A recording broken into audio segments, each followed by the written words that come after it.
wabarakatuh.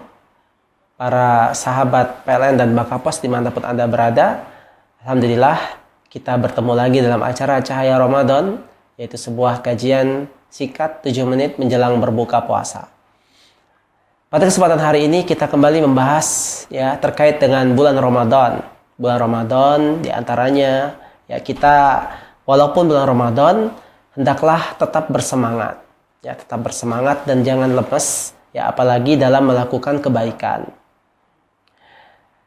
Di sini kita ingin menjelaskan tentang bagaimana peristiwa-peristiwa yang terjadi di bulan Ramadan. Dalam bulan Ramadan banyak peristiwa-peristiwa penting yang menunjukkan para sahabat Ridwanullah alaihi ajmain tetap bersemangat walaupun bulan Ramadan. Di antara peristiwa yang penting ketika bulan Ramadan adalah Perang Badar. Perang Badar itu terjadi di tahun kedua Hijriah. Dan itu terjadi tanggal 17 Ramadan. Walaupun dalam keadaan berpuasa, mereka semangat untuk berperang. Dan juga peristiwa yang kedua terjadi di bulan Ramadan adalah Fathul Mekah, yaitu penaklukan kota Mekah.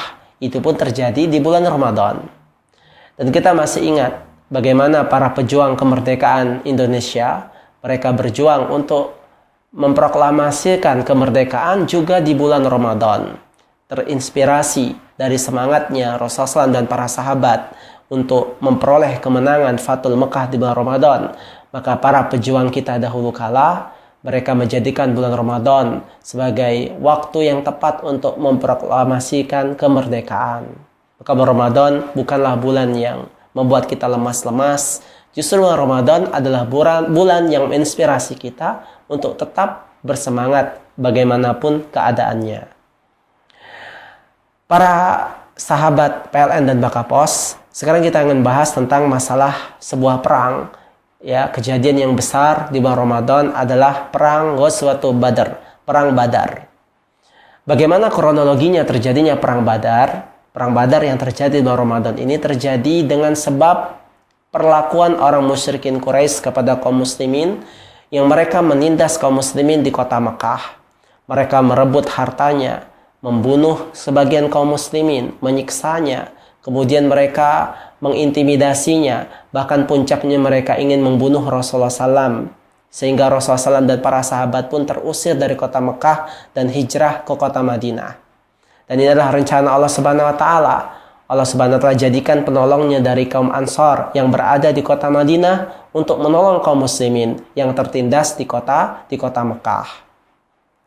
Maka ketika saat itu mereka sudah hijrah ke kota Madinah, kaum muslimin mengetahui adanya kelompok atau beberapa dari kafilah dagang, yaitu yang dipimpin oleh Abu Sofyan.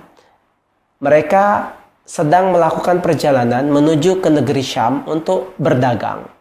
Tentu saja ketika mereka pergi ke negeri Syam itu, di mana negeri Syam? Negeri Syam itu ada di sebelah utaranya Arab Saudi, yaitu yang disebut Syam itu adalah Palestina, Yordan, itu adalah negeri Syam.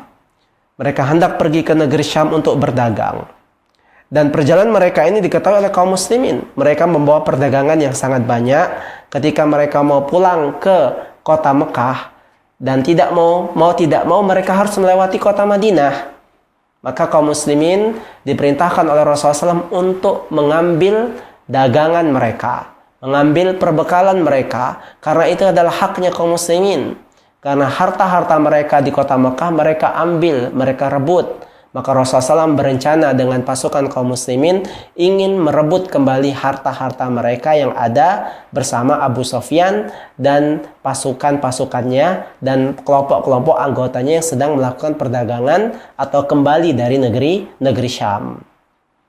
Maka Abu Sofyan ketika mengetahui bahwasanya mereka akan dihadang oleh kaum muslimin, mengirimkan surat dan mengabarkan untuk meminta bantuan dari orang musyrikin Quraisy yang ada di kota Mekah.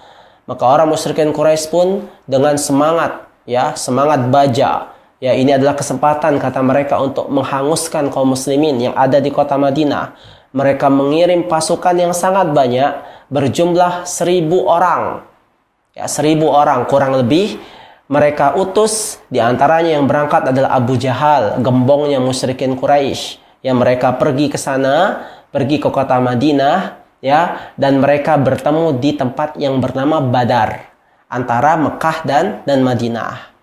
Nah, terjadilah peperangan yang maha dahsyat, di mana saat itu iblis laknatullah alaih juga ikut campur tangan untuk menggembosi orang-orang musyrikin Quraisy berperang melawan kaum muslimin.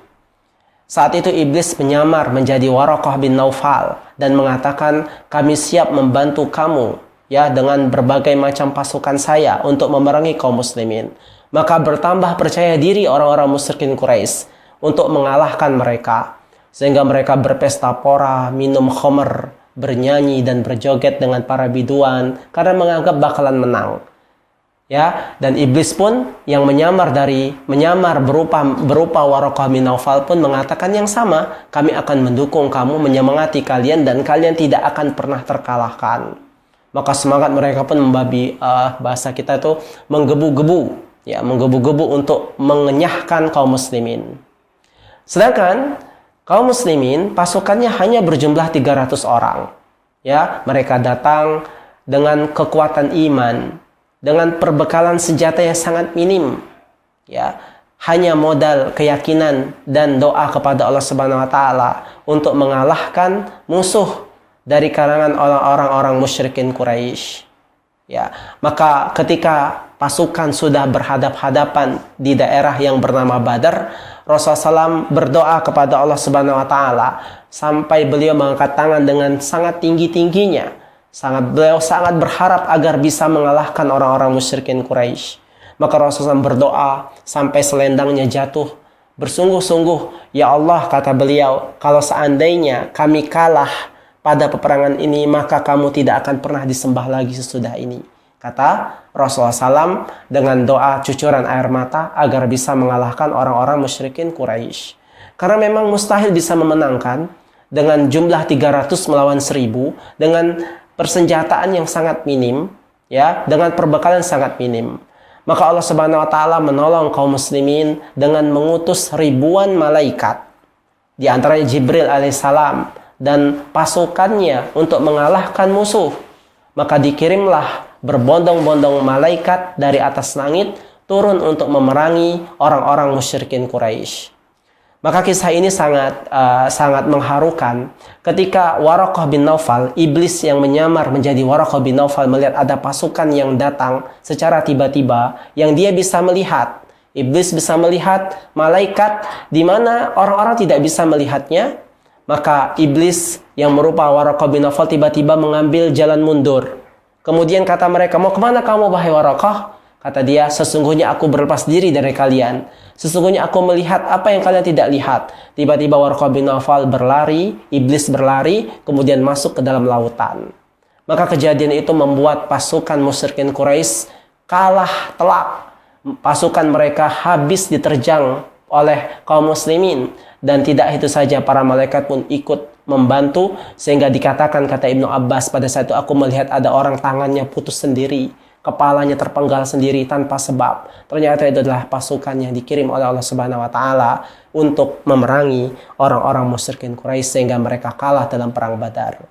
Itulah kisah ya singkat tentang perang Badar. Insya Allah kita lanjutkan kembali pada pertemuan akan datang.